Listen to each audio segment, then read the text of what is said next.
Hello, and welcome to the latest episode of the Spiro Circle.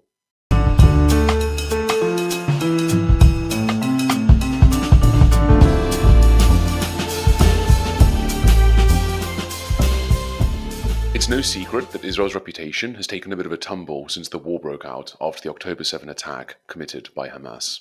We've all seen the online conversations happening on social media channels, and we've all seen the college campus protests happening all over the United States and the riots in the streets in Europe. Whereas many of Israel's supporters suggest that much of this noise is created by a loud minority, there is data suggesting that support to the country is shifting.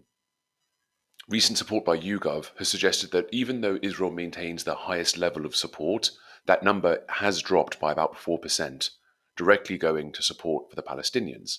Now, support whoever you want, that's fine, but that represents, on average, 10 million Americans shifting their support from Israel to the Palestinian people.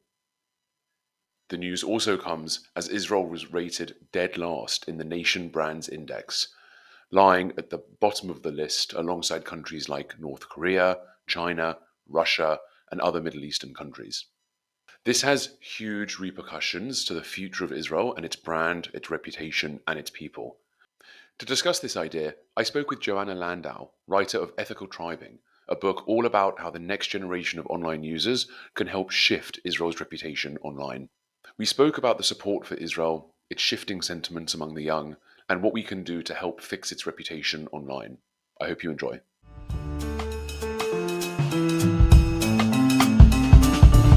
Joanna, thank you so much for taking the time to speak with me today. Thank you for inviting me. I wanted to expand a bit more on some of the information that you shared on LinkedIn regarding support towards Israel from Americans. So I mentioned this briefly at the start of the episode in the introduction, but I just want to get it from you directly. You estimate that 10 million Americans have lost support for Israel or are losing support for Israel. Talk me through the post and the research that you shared, please. Right, so it's really just a numbers game, right? So when we look at, I've looked at perceptions of Israel over the years, long before October 7th. And there's the standard question of where do your sympathies lie with the Israelis, with the Palestinians? Neither, both, not sure. Those are the sort of answers that you can get. And because everybody seems to be checking from October 7th onwards, and I think it's important to see it over time. And so I've been looking at it every month, and I look at different polls. And what we saw in the latest YouGov, The Economist poll, I'm looking at my side screen here. So we've got 31% support or have more sympathy towards the Israelis. 23% feel about equal. 21% are more supportive of the Palestinians or more sympathy towards the Palestinians. And 25% are around sort of unsure about it. Okay, so those are the numbers that we have. So looking just at those numbers, that's not amazing news. You can still see that there's more sympathy towards Israel, the Israelis, than there is towards the Palestinians, but it's not amazing news. But what I like to do is to compare it to what happened the month before, the 2 months before, whenever it was. So if I look in October last year, I see the numbers which have dropped a little bit. So we're seeing October, and this is October 24, right? So one year October after the attack. 24. So Okay. October 24, there was 35% sympathy towards Israel. Now there's 31%. So that's a drop of 4%. In terms of the Palestinians, there was 21% support for the Palestinians or sympathy for the Palestinians now, as compared to 17% before. So that 4% that we've seen drop from Israel has gone directly to the Palestinians. It hasn't even gone via, I'm not sure, or it's shifted to both, which is perfectly fine as well. We've seen this sort of absolute shift of 4%. Now, when you take 4% of the voting community in the United States, that amounts to around 10 million people.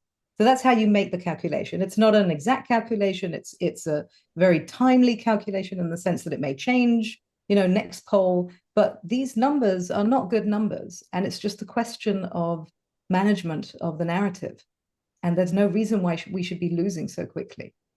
So what is driving this shift? What's driving that change? And you're right, because it's not people aren't becoming vague in their opinion. They're becoming That's what decisive. concerns me. Right. So what we were seeing before is that by the way, first of all, let's start with the good news.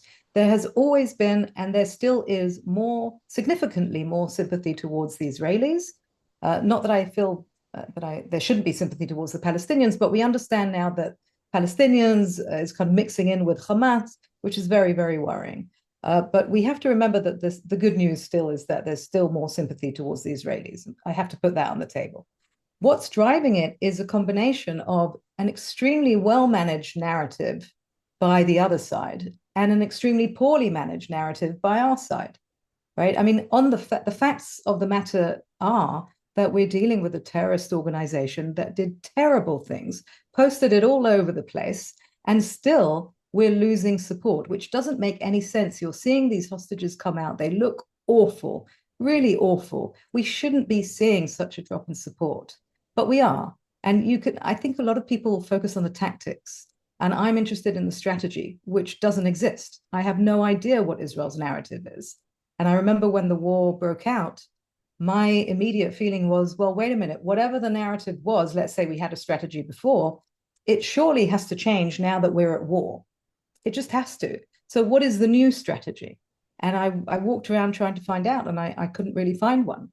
And I think that what we're seeing is the result of the poorly managed narrative. So, right, because there are a few places I want to take this premise, which is the narrative issue that Israel seems to be facing. You did say that there is, and you referenced this in your initial post, a silent majority. So the Mm-hmm. majority of people do still support Israel and its actions following the war, and its rights and protections and what it's doing. Where are they? Why is So it when so? I Why is it so loud, the anti-Israel? minority, yeah. So first of all, let's break down what the silent majority is, right? So if we look at these, let's take this particular last poll, okay? So in the last poll, 31% say they have more sympathies towards Israel. So by definition, they're part of that majority, okay? We're getting there. So 31% is the starting point. The next group that I add to that are the ones who say, I have sympathies for both sides. I see that as a perfectly acceptable view of this war. If they have sympathy for the Israelis and they have sympathy for the Palestinians, I'm fine with that. So that brings us up to 54%. Okay, so that's already a majority of all the numbers. And then when you say, okay, these people are saying not sure, which means I don't really know or I don't really care, that's another 25%. So at that, you're at what, 79%.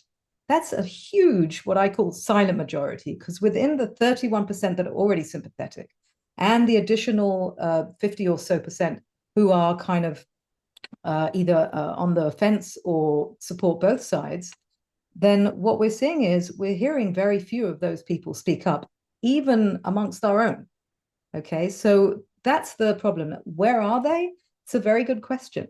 I think one of the things I remember when I was reached out to at the beginning of the war, my nonprofit was in the past bringing a lot of online influencers to Israel, non-Jewish people, kind of millennials, Gen Zers, coming to Israel to see what Israel was all about. Created 1 billion positive mentions about Israel over the years and so on. Great. So I get a phone call on the first couple of days of the war, and they're like, Joanna, you should be calling all these people that you brought over the years and telling them to speak up for Israel. And I had this hunch that they're not going to. And my hunch, sadly, was confirmed because I reached out to a few of them before sending them a blanket request. And the hunch was based on the fact that you need to understand that, especially for influencers, people who already have a reputation to manage, they're not going to risk their entire reputation to defend Israel or the Jewish people, mainly because we haven't given them a good enough reason to do so. Okay. And I think that's got a lot to do with what we do when we're not at war. We haven't built this sort of attraction, connection, even with our own internally, with the Jewish, especially next generation, we haven't built enough of a connection. People won't stand up for you if you don't give them a good enough reason to. Your reliance on their sort of just morality and whatever, that lasts for a very short while. And then they've got to really feel that it was, what's in it for me. And sadly, we are not giving enough of a reason. Of course, the other side is giving them a very good reasons, stick with social justice, all that kind of oppressor oppressed thing that they've been doing all these years. But we can have our own narrative. We don't just have to respond. And I don't feel that we've been doing that very well over the years. So does Israel have a branding issue or is it a perception issue? So what's the obviously no one likes the war and everyone is seeing horrible things on a lot of sides. Is it and I want to get into Israel's branding reputation in a sec. Is it a Sure. branding issue or a perception issue? The What's perception is the basis Hmm. of developing your brand, right? So when you want to develop your brand, it's about who you are and what you're authentically representing and contributing to the world, whether you're a person or a company or a place, it doesn't matter what it is, but it has to be authentic reflection of who you are. At the same time, the starting point is what do people already think about you? Okay. So it's not that they're two separate things. We have I would say, actually a very good product. Okay. Our product, the differences between product and brand. So I think brand and perception are actually quite synonymous. So when you think about our product, who we are as a people, what we contribute, how many scientific contributions, arts, all these different things, business, of course, the social activism going on in here, all the different things that Israel has to offer the world, it's actually a good product. Okay, putting aside anything that we can say about Israel that isn't good, and there's tons to say. Okay, so I'm not wearing rose-colored glasses, but Israel's a good product. It has a really, really weak brand, and only because it hasn't been given a priority. I think that the brand of Israel and the perception of Israel are an integral part of Israel's national security, and not just Israel's national security, but the national security of the Jewish people outside of Israel. Because when people don't like Israel, it directly impacts the life of Jews. They're just guilty by association. And that's very, very dangerous. We're seeing the increase in anti-Semitism and so on. So we have a major perception issue, which stems from us not really kind of putting enough of an effort to create the perception that we want to have. And there's the anti-Israel movement that is literally, we're probably the only nation in the world that has an entire movement that's intent on tarnishing our reputation. So we're in a unique position. Israel is unique, but at the same time, my speciality is place branding, country branding, perceptions towards places. And when I look at other countries, all of them have proper national strategies for managing their reputation, except the one country that needs it most, which is Israel. So I want to talk about this in a lot more detail because there is the Nation Brands Index where every year there's a list of 50 or so countries and they are ranked in terms of the good that they put out in the world, among other things. But one of them is is it good that this country is in the world kind of premise. And Right. Israel ranked dead last. Dead Yeah. last. It was among countries like China, Saudi Arabia, North Korea. I mean, really the authoritarian, corrupt, weak, poor countries. And Israel was among them and dead last. So it is losing significantly the branding battle. Um, what what could it do to improve itself? I mean, Germany and Japan were considered some of the least reputable countries after the Second World War, and they're actually numbers one and two Right. on the list now. So Yeah. you can, in a generation or two, let's say 70 years, transform. But You can not many of us want to wait transform. 70 years. Right. No, you can transform it much more quickly. We don't need to look as far as 70 years ago. We can look at the UAE, we can look at Saudi Arabia, Right. we can look at even China that rebranded itself through its commercial outputs. We can look at other countries around the world that suddenly you discover them. Even the Ukraine actually is, I think, one of the first countries that I'm familiar with that have branded itself through the war. Like, who knew anything about the Ukraine before the war came along? And suddenly you've got this guy, Zelensky, who was a comedian standing in the middle of a street and filming himself, and you develop this sort of emotional connection with this country. So of course in their case it's a very black and white situation, so it's easier. But I would take that particular ranking that you mentioned I think the one that you're talking about, so the Nation Brand Index is an index that is published every year. The particular results that you're talking about were using the platform, but they were commissioned in order to actually evaluate the brand of Israel. And into the countries, they also added the Palestinian Authority, which isn't a country that is actually included in any, perception ranking, because it doesn't have, the wherewithal to actually represent itself, GDP, so on and so forth. And of course, the Palestinian Authority was like one before us or one after us, whatever it is. I consider that particular ranking that was shared quite widely amongst us a little bit of an outlier. I would look at it when compared to other rankings, Best Countries Index, Global Soft Power Index. We see in all of them a drop in perceptions when it comes to Israel. Clearly, by the way, also Ukraine, also Russia, or we're not alone. The drop was never to the end, to the absolute bottom. Okay. That's good to know. I'm very happy to be wrong, or to be No, you're not wrong. It's just it's a very it just seems a bit odd that it sunk right to the bottom, to the absolute bottom, when in all of the other rankings it dropped significantly, but nowhere near the bottom. Okay, so that's good to know. We need to take that with a little bit of sort of, I'd like to see them do another piece of research and then check it again. But putting that aside, yes, there has been a drop. Yes, it's very bad news. And yes, something can be done about it. What can't be done about it is that you never rebrand a country during a war. Okay, as I said, Ukraine was unique. It actually became famous and popular because of their war. But Israel should not rebrand itself in the midst of a war, because when you start a branding process of a country, you always have to look at what are the current perceptions of the country in terms of what does the target audience think already, and what do we think about ourselves right now, and what do we want to be known for? And then the branding process is bridging that gap. There's always a gap. Doesn't matter any country around the world. The issue is when you're in the middle of a war, certainly a prolonged, protracted war like we're in right now, the perceptions of the country are very much limited to their understanding through the lens of the war. They don't know anything else about us other than war right now.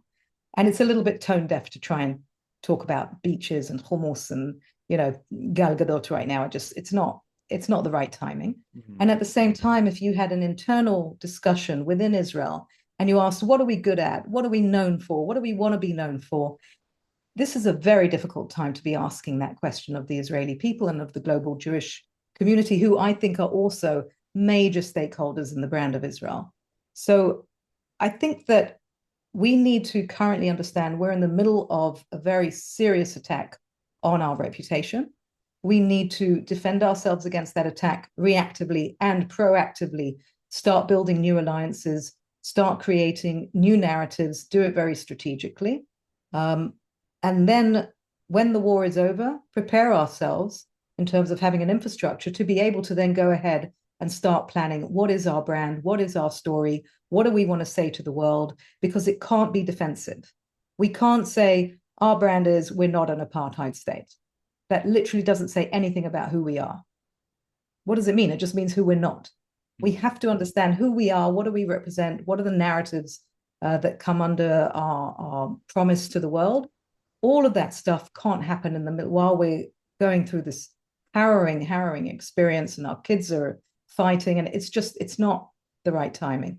So I would look at that survey as a moment in time, worry about it, raise the awareness, raise the alarms, not that they haven't been raised already. We all know we need to do a better job at this, but it's going to take a lot of money, and it's going to take a shift in mindset. I think this is the biggest issue, the conception that everybody talks about, that the IDF had and the Israeli government had. I would say, also the Jewish community had. It's not like we didn't know that we were losing the battle against the next generation. Not like we didn't know that the younger Jewish kids were being drawn into the narrative. The writing has been on the wall for over a decade. We were all under a conception. And we will make that change when we flip turn over a page, recognize where we got something wrong, try to understand what we got wrong, and then come up with solutions. That is the way to we're not going to come up with solutions by coming up with little tactical responses. That's not the story. The story is, there's a wonderful quote by Albert Einstein where he said, if I had an hour to save the world or save the planet, I would spend 55 minutes thinking about the problem and 5 minutes thinking about solutions. And what we're doing is that we're just going straight to solutions, and we want to come up with tactical responses. And we think this response, or if we say this word slightly differently, that's not where it's sitting. It lies in a much more bigger understanding that we need to be strategic.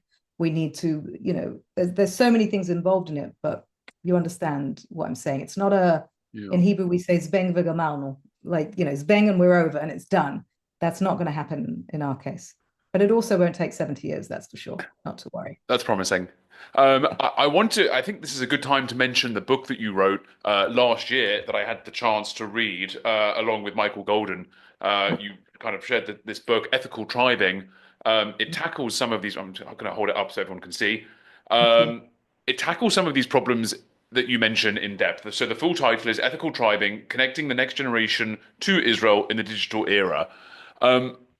What are some of the ways that young people, and you can draw on insights from the book and also maybe anything that you've gleaned since the book. It's a great read, by the way. I would recommend it to anyone who is interested in this kind of topic. What would you recommend to people who are trying to fight the online battle and go against the Goliath of some of the negativity there? So the funny thing about the book, it's not funny, it's pretty sad, but it came out in January 23. And it feels like it was written, in a whole other era, because once October 7th happened, and like there was this outburst of, an extreme form of anti-Semitism, an extreme form of digital attack on Israel. Everything was just like exacerbated. And the thing is that the content of the book is still relevant, because the idea was, listen, what I was trying to say is, look, we're losing our next generation, Jewish next generation and non-Jewish next generation, but for the same reasons, which are that when you think about a young person, it used to be millennials, now it's Gen Z, and the next thing we're going to be talking about Gen Alpha, but there's an oversized interest in the next generation. When we think about a Gen Zer, a Jewish person, especially donors and so on, will look at a Gen Zer and they'll see a Jewish Gen Zer. But what they need to see is a Gen Zer who is Jewish, which is a big difference. So their entire world, doesn't matter whether they're Jewish or non-Jewish, is dictated by the era that they were born in, which means that these are digital natives. They form their identities and their opinions and their political positioning and so on, and make friends and go on dates. Everything's happening online. So understanding online is a very, very important component. This has been said before. I'm not, I didn't invent the wheel, and Michael and I didn't go out there to try and reinvent the wheel. What we were trying to say, which was a sort of a culmination of a decade of my work, is that trying to go against the negative, you can do that. But if there's a silent majority out there who actually isn't negative, why are we focusing on the small, very vocal minority that is negative? And what we're doing is we're just ignoring everybody else. So in the book, there are all sorts of suggestions of how to tackle them. They're suggestions that mostly are relevant not for during the war. There is a chapter that's dedicated to what do you do during crisis, okay, because we always had that.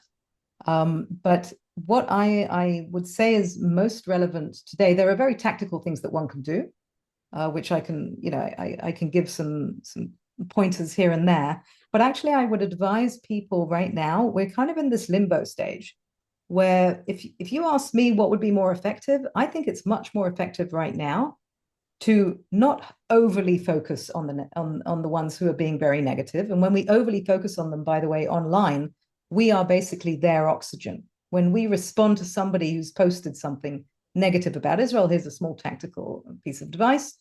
If they've posted it and we comment on it, we are literally the oxygen that pushes that post even further into other people's feeds, because the algorithm is saying, oh, this is an interesting conversation. So without investing any money, they're being boosted by us, which is completely daft, and we shouldn't be doing that. What we should be doing, I think, at this stage, I think, individual people, we are human beings, we have interests, and the way that the online world works is it's interest-based. You just relate to people who are like you. So if you go onto different platforms, communities, social media groups, or whatever it is, and you're just you, right? If you're not Israeli, then you're just Jewish you somewhere, and Israel comes up, or you're feeling really bad for the Bibas family today, post something about it, but not as an advocacy effort, just as a human being. When you're authentically you and you just express your emotions, people will relate. And they will relate, for example, on a parenting platform much more than they'll relate on just a random open forum when you're talking about babies who have been laid to rest. Okay, so you have to kind of understand that it's not about what you want to say, it's about what they want to hear and about what they can relate to, the audiences that you're interacting with. And there are many other little sort of tactics like that. But what the place that I'm at the moment, which is we're all like a year and 3 or 4 months after the war broke out, I think we have to recognize that we can't keep on going like this. I don't have control over the government. The government can do what it's doing. I feel I have no control. But I do have control over what I can do. There's a lot of philanthropy going on towards Israel, towards combating anti-Semitism, towards the narrative. But it seems to me to be very much more of the same, right? Where like people are reinvesting in efforts that existed before October 7th, which I find a bit strange considering we all woke up on October 8th and were in shock that the situation was so bad. So clearly, whatever it is we did until that point, myself included, wasn't sufficient. And I think it has to do a lot with the fact that all of us are very, very tactical and that we're not working together. We're not working professionally. Lots of activists are amazing and very passionate, but they don't have the expertise. And this is an industry. It's a craft. Managing narrative, influencing people. It's an art and it's a science. And you need to have the expertise. And expertise costs money. And you need data. So all these things together, there's a way to do that. I'm working on developing basically an initiative to encourage other people to do that. This is my next question. I'd love for you to tell us more about this, please. So basically, I thought I was sure October 7th would be a game changer. I was sure. I was just convinced that somebody would wake up in the morning and say, I understand. Whatever it is that we've done today hasn't been enough. We've got to do something else. And I hoped it would come from the government. I don't see that it's happening there. And I thought it would come from the philanthropic world. And then I waited for about a year. Okay. And I found myself towards October, November last year, sort of saying, nothing's really changed. I don't see anything really new. And I had done some work for the government and I'd work, I'm in the philanthropic world. And so I thought, okay, you know what? If nobody else is going to do it, I'm just going to commission one of Israel's leading national security think tanks called Mind Israel. And I'm going to ask them to build on work that I had done for the government to advise them on how to improve Israel's positioning using civic efforts. Okay, it's very important to understand this is not a government effort because there are other, things that impact that. But what can we do as civic people and how the government can support maybe from behind?